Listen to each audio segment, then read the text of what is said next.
What's up out there to all of my fellow gold diggers? This is your girl Rita, also known as the self-proclaimed gold digger. If this is your first time to my channel, then welcome. I am so glad to have you. But if you are a fellow gold digger, welcome back. Y'all know I love and I appreciate each and every one of you. And tonight it is Tipsy Tuesday. And tonight's Tipsy Tuesday, we are doing the book review of Kevin Hart's book, I Can't Make This Up. So I'm excited to share with you guys about that. Before I get into it, let me do my quick social media checks, and then I'll tell you some or share with you some of the takeaways that I had from the book. As always, I hope everyone is doing well and having a wonderful week. Let's see. All right, so we are good there. And let me check one other spot, and then we're going to get started. Let me see. All right, and it looks like we are good there as well. All right, so if this is your first time tuning in to Tipsy Tuesday, basically what we do is we take some sips, and I'm just sipping on water tonight as I share some tips. Now, part of what I wanted to do at the start of 2025 is I wanted to do a book club, and we were going to be reading one book a month. This book, Kevin Hart's book, I Can't Make This Up, was February's book. I did not do the book review at the end of the month for that. So that is why I'm coming to you now in March to do that. And then next week, I will announce the book that we will be reading for April. Now, y'all, I hope y'all read the book. I had read the book a few years ago, maybe, I don't know how long ago, but it's been some years since I read the book. Y'all, and I told y'all that I would read this book again because I remember laughing out loud. But literally, y'all, I have been listening to the book this week, and I have been busting out laughing. Now, I'm gonna be honest, y'all, I still didn't finish the doggone book. Okay, so I'm still behind, even though we had February and March. But I'm literally laughing out loud. If you have not read this book, this is like, because the book is, let me see how long. I'm listening to it on Audible. I highly recommend you listen to it on Audible, because then at least you can hear Kevin Hart's voice and everything. I want to say the book is like 10 hours long, maybe more or whatever. So it's like you having front row seats to a 10-hour long comedy show as he is reading the book. And if you don't laugh out loud, then even if you say you don't like Kevin Hart, or Kevin Hart is not funny, if you don't laugh out loud, something is wrong with you. Like literally, even from the titles, like I'm literally listening to chapter 50, and the title of the chapter is "You Can Skip This One." And he's like, doggone it, I'm running out of good titles for the book or whatever, or good chapter titles and everything. So it is literally laugh out loud funny to me. If you have any sense of humor, you should find some humor in his book. So highly recommend it. But yes, your girl did not finish reading the book, but I'm still having an enjoyable time reading it, and I still had some takeaways. So let's go ahead and get into the takeaways that I had and share with you guys. So if you haven't read it, this might be a spoiler alert for you. But let me see. Let me get to my notes so we can quickly go over this. All right. So one of the key things that I found in the book that resonating throughout the book is Kevin Hart has a lot of perseverance. Like he will not take no for an answer. So in my philosophy is every no is just preparing me for my yes. So I don't take offense when someone tells me no. I don't feel bad if someone tells me no, or they can't do something for me, or they can't support me or something, whether it's with my business or whatever. So even like if a customer or a client tells me no, they choose to go with someone else, I don't take it personal, because every no is preparing me for my yes. And that's what one of the takeaways I got from his book. He was just persevering through different things. He wasn't necessarily, he kind of found his way into comedy. Like that was not his initial goal. After people told him like he could be funny, and they told him he should try out at this like amateur comedy show, then and he found out he loved it. That's how he kind of got introduced into it. Now, and it was a hard road for him. When I say hard road, like he paid his dues, the dues that all of us have to pay, to try and get his foot in the door. And now people will say, like, it seems like Kevin Hart is everywhere, but it's not like he didn't do the work in the beginning. He talks about it in his book, the hard work that he did in the beginning, about going to different comedy shows, watching different comedians, seeing their styles, seeing their techniques, just going to the shows in hopes of having an opportunity just to be able to perform, but at the same time, watching other successful comedians do what they do so that he can get better at his own craft. So he put in the work. And that's probably why now we see him everywhere, or even, a few years back when he first came on the scene, we would see him everywhere because he put in the work. Now, the other thing that I have is that not to let other people limit your dreams, because, and also another takeaway, so this is kind of like two takeaways in one, is that I put in my notes, some people will only encourage you as long as you're not doing better than them. And that we see that often.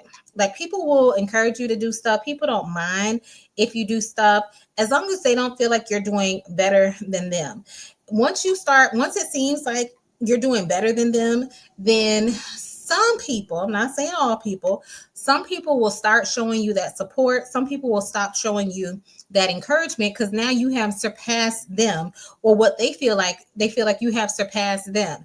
So now they're not encouraging you like they did before because they feel like you're doing better than them. My goal, or what I aspire to do, if I am an inspiration to anyone, if I am encouraging anyone, or someone takes my story as a form of encouragement, I encourage you. Like, I not only want you to be as good as me, I want you to be better than me. And the reason why I say that, and I have that philosophy, because hopefully, if I'm encouraging you, I am telling you about the mistakes I made, the hurdles I had to jump over. And hopefully by me sharing that with you, you can avoid these mistakes, or you can avoid these hurdles. Or when you encounter these hurdles or these obstacles, you have a better way of navigating it. So my thing is, if I'm encouraging somebody, if you're finding inspiration, even people on my YouTube channel who want to go into the notary business, who want to get into mystery shopping, and whoever who want to start their own side hustle, my hope and my goal for you is not only that you would do as well as me. I'm hoping you do better than me. Okay. I hope you will succeed and surpass me, because that means not only did I do my part in helping to encourage you and push you and everything like that, it's like, it also helps me to know that person didn't make the same mistakes I made. That person got a little head start on their journey because, I helped them see, like, hey, you don't have to do it this way. This is an easier way to do it. This is how you avoid these pitfalls. This is how you avoid these particular mistakes and things like that. So I don't mind if someone does better than me. Just like with my kids, I tell them all the time, like, I want you to be better than me. And I know some people might be like, well, that's easy for you to say if it's your family, but that is my goal for everybody that I encounter. If I'm encouraging you, or if I'm mentoring you or trying to guide you, is not only, I don't want you to be as good as me, I want you to be better than me. And I say that too because I feel like I can learn from anyone. So even someone who is trying to gain information from me, or trying to get inspiration from me, or get encouragement from me, we are helping each other, because even though they might see me as being ahead of them at this particular time, I can still learn stuff from them. I can still glean stuff from them. And eventually, I hope they surpass me in their success and the things that they're able to achieve. And then I definitely can learn stuff from them, because now they are further ahead than I am. So I don't have that philosophy, but a lot of people do. A lot of people do not mind encouraging you, do not mind supporting you, as long as they feel like you're not doing better than they are. And I said that because in his book, the same people who encouraged him at first to go out to the comedy club, to go out to amateur night and, try out his jokes, the same people who were telling him that he was funny, and he talks about this in the book. Then once he decided, hey, I want to make comedy my career, or I want my career to be a full-time comedian, and he ended up leaving his current job in order to pursue that goal and pursue that dream. Those same people who were encouraging him in the beginning were not so encouraging when it came to saying, hey, well, I'm leaving this place because I want to make a full-time commitment to my dream, my goal of being a comedian. So you have to be careful of who is in your ear and who is in your corner. And I feel like we see this all, I won't say we see this all the time, but it brings to mind what happened in the Bible, like Holy Week. Holy Week, when Jesus came into the city and everything like that, they were shouting, Hosanna, Hosanna, Hosanna. They were praising his name. And then, by that Friday, Good Friday, he was on the cross and everything. So people will be singing your praises one day and then slandering your name the next day. So you have to be careful of who you let in your ear, of who is encouraging you, and don't let other people deter you from your dreams, which was the other point, other takeaway I had, said, don't let others limit your dreams. Just because they can't see it, just because they can't see the bigger picture, just because they are limited in what their reality is or what their situation and their circumstances allow them to see, that doesn't mean you should let them limit you. And I think that's why some people, they only will encourage you to a certain extent because they see that their possibilities are limited, or I won't say their possibilities are limited, but they are limiting their own possibilities because they don't have the vision. They don't have the foresight. They can't see themselves outside of the current situation or the current environment that they're in. And because they can't see themselves out of that current situation or current environment, they can't see anyone else going further than that.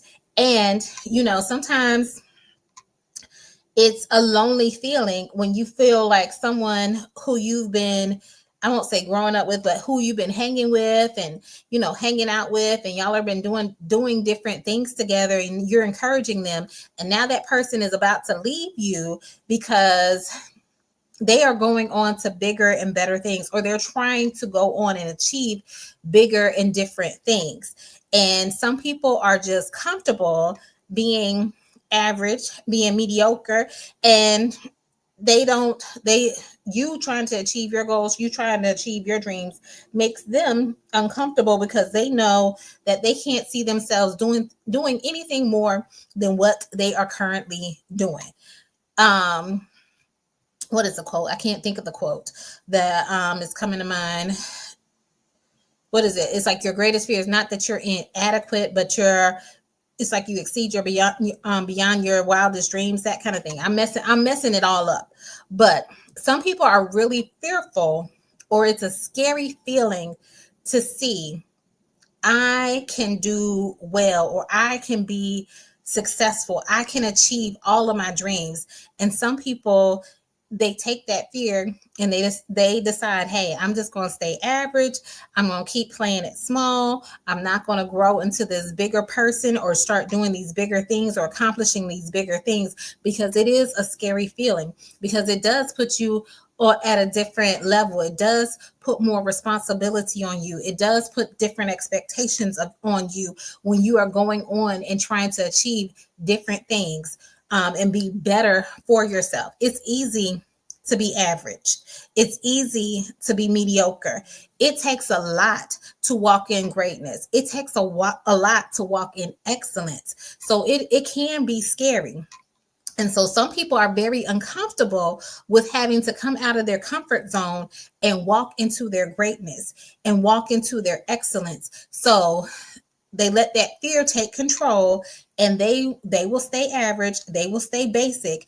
And because they see some other people walking into their greatness, they want them to stay at the same level that they are, because that's where they're most comfortable, and they don't want to feel left out. They don't want to feel like left alone, or that other people are going on and achieving their dreams while they're still, at home doing nothing, doing the same thing they were doing 5 years ago, 10 years ago.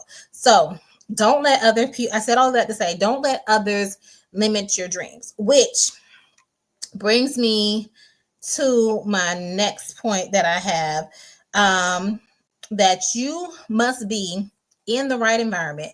And the pastor, he talked about this tonight too, a little bit. You have to be in the right environment in order to succeed. So in his book, Kevin Hart talked about when he first started off in comedy, he was doing like amateur nights and stuff like that.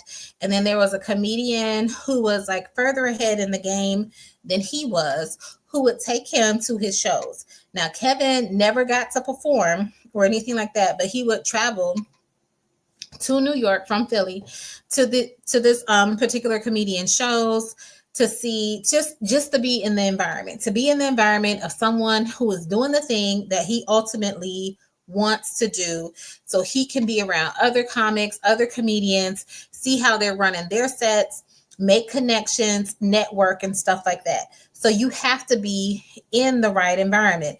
And initially, the comedian would ask him to join him as he did a show, and Kevin was like he couldn't do it because he had his job that he couldn't leave, so he had to go to work the following day and stuff like that. And so initially he was telling him no, and finally, when he made the decision, like, hey, comedy is what I really want to do, I want to do it full time, that's when he got in the right environment, he got around the right people, and he could see some shifts and some changes in his career trajectory.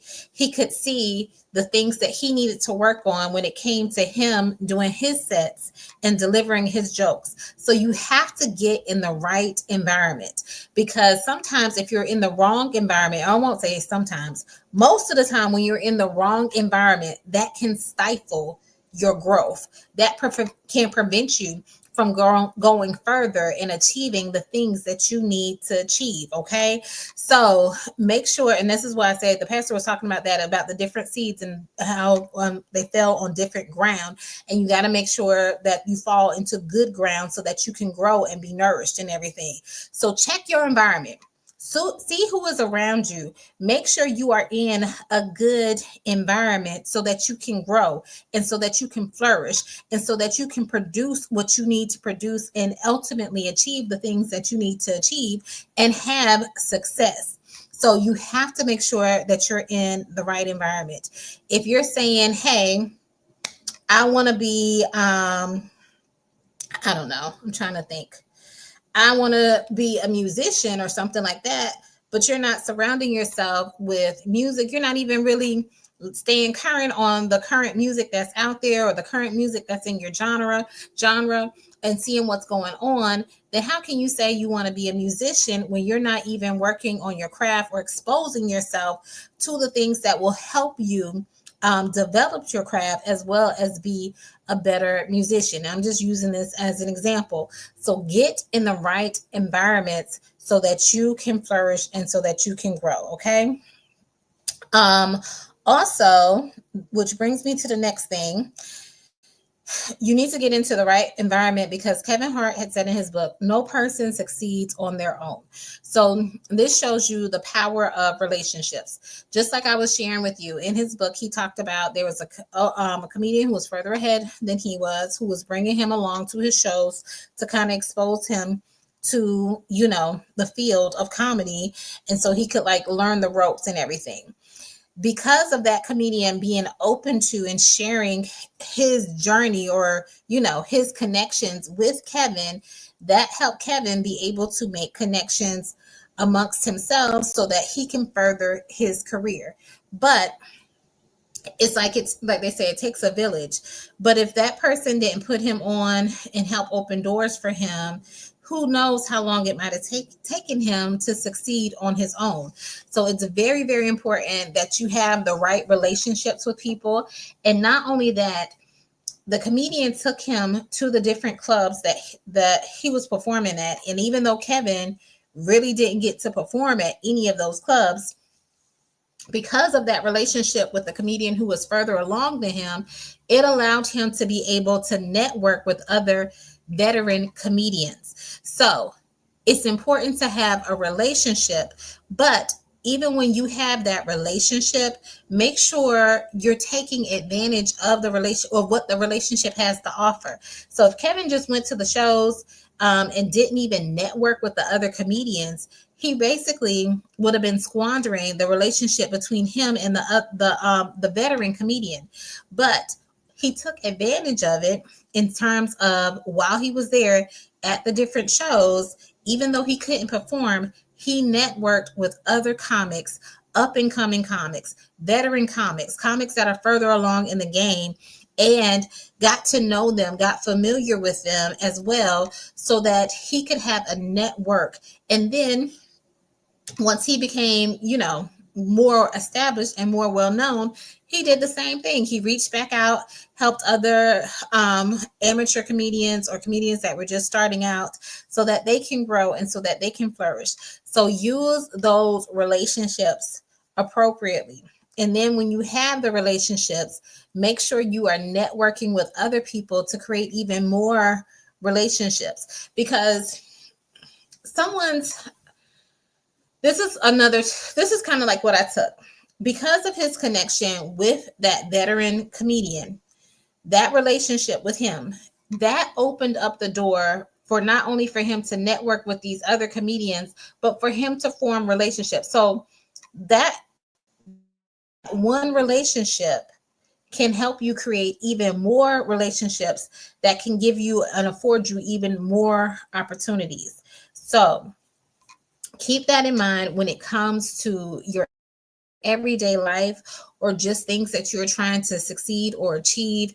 It's like, ask yourself, who do I know who might be in this field who can possibly help me?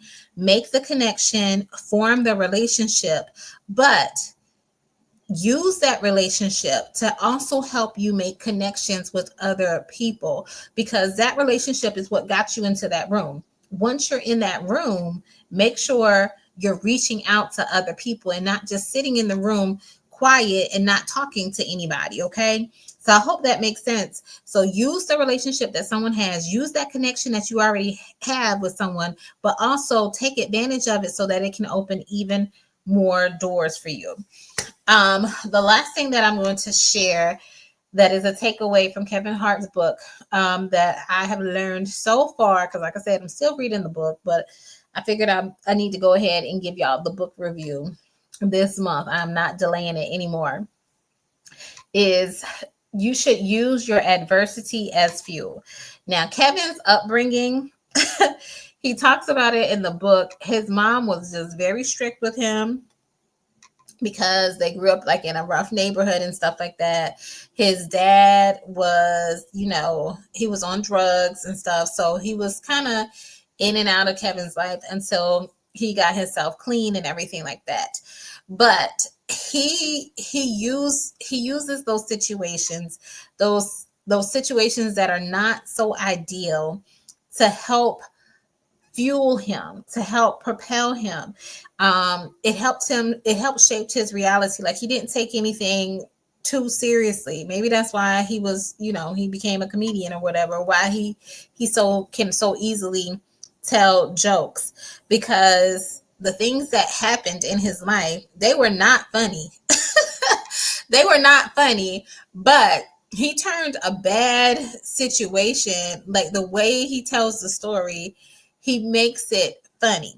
So it's like you're laughing at him, but it's really a serious serious situation. Like just the different things that have happened to him, from like his dad ended up robbing his mom and stuff like that. But the way he describes and tells the story, he tells it in a funny and a humorous way, so that he can still persevere and he can still,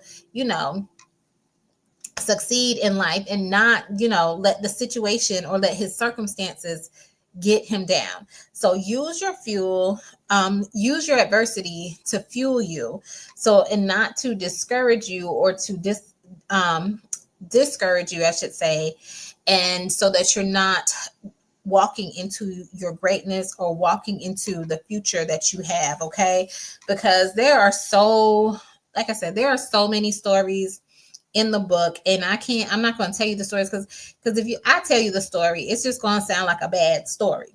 But when Kevin tells the story, it will have you like literally laughing out loud, even though it is a bad story, it's a horrible situation. It's like it's not something you want somebody to go through or anything like that. But the way he tells it, he is a great storyteller. I don't think he gets enough credit for that. A lot of good comedians are good storytellers because they can really tell a story and they can tell it in a funny way versus someone now. And there's different types of comedians. I will say there are comedians that are storytellers, and there are also comedians that just tell jokes. Kevin is more of a comedian who is a storyteller, and the stories that he tells, he makes them funny, even though the story the story on its face would not be funny, okay? Or if anyone else was telling the story, it would not be funny. But he is a great storyteller. He doesn't just tell jokes, he tells stories, and he tells them in a funny way, okay? And there are other takeaways that I had for the book, but I am going to wrap it up and end it there. But I highly, highly, highly recommend Kevin Hart's book. I can't make this up. Like I said, you will laugh out loud. It's been so many times I'm just laughing out loud in the book. And it's like, it's probably going to be the cheapest ticket to his comedy show that you will ever get, because it's literally at least a 10-hour long comedy show of Kevin just sharing his life story, but he shares it in such a way that it's just downright funny. So I hope y'all enjoyed the book as much as I have so far. And like I said, next week I will announce our April book club book. I have a bad habit, just like with this book, I have a bad habit of starting books and then I don't always finish the book. But I'm going to do my best. I'm going to finish this book, and then also whatever I end up picking for April, I'm going to finish that. I got to get better at doing that. But that is all I have for now. If you enjoy the content, please be sure to like the video, share the video with someone who can benefit from it, and please be sure to subscribe to my channel. Thank you so much to all of my fellow gold diggers, my A1s, my A1 day ones, as well as the new people who have joined the Gold Digger fam. Y'all, I see y'all. I appreciate y'all. Thank you for supporting your girl. Thank you for rocking with me. And yeah, and I'm going to keep putting out videos for you guys that hopefully y'all will find helpful. All right, until next time, take care, guys.